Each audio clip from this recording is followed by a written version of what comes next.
Hello guys, welcome back. In this video let's have a look on the boundary tool. If you just scroll down here, you could see this boundary tool. I'm going to select that and just click and drag, and you will see no effect in this model, and there's a reason. This tool doesn't work on the closed model, it works on the boundaries. So I'd like to take help of another model. So for that, let me go to the new general and create a cylinder there. Okay, I'm taking a cylinder. I'm going to select the face and delete the face there, and then add a couple of lines there. And then this model can be used for the sculpting. So I switch to the sculpting mode and then choose this tool called boundary tool. Okay, you could see here, and then just click the hover your cursor over the boundary. Boundary is like where you have the faces deleted. Okay, this is an open cap. So go to this tool settings, and you should be able to see there are a couple of options. The first thing is like a deformation target.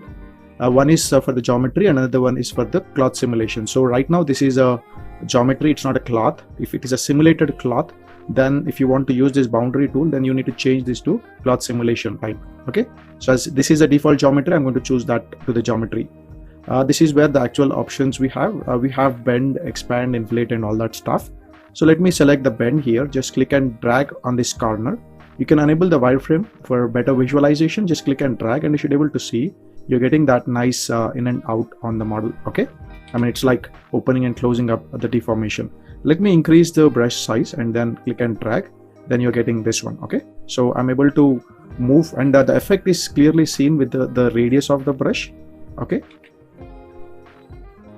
like that. Now let me try changing the fall off here. So I'm going to choose the spherical fall off and then click and drag, and you should be able to see that result is quite smooth this time.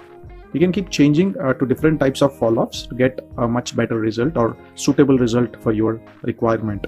So let me choose this back to the constant and see the other brush types. So we have the option called expand, and when I click and drag it, you should be able to see I'm able to move the points up and down in the direction of the geometry. Okay, again, fall-off will work like proportional editing thing. We have inflate. Just click and drag. The model is going inside and outside as per the requirement.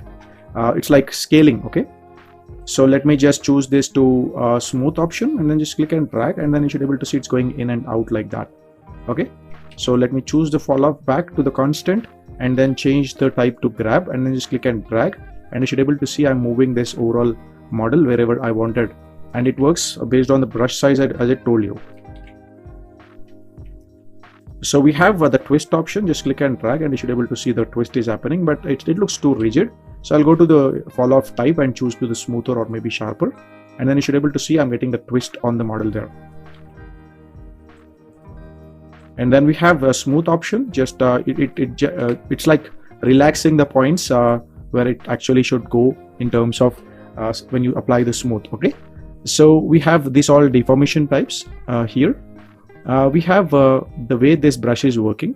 The first option is like constant, which is actually working to the overall boundary there. Okay, and let me choose this to the brush radius, and you should be able to see the brush impact area, the yellow circle, and then when I click and drag, it works only in that area. So we have the boundary fall off loop here. So when I'm just clicking and dragging, if you could able to see, that's the overall loop, and when I'm clicking and dragging, it's affecting on the overall loop there.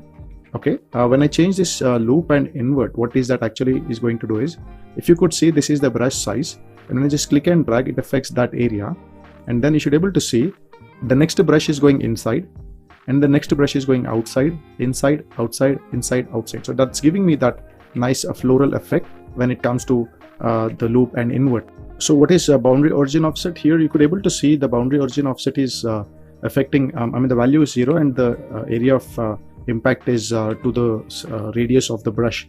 But when I increase this radius, you should be able to see the impact is growing a bit higher. As I keep increasing this value, the impact keeps growing higher in relation with the boundary there.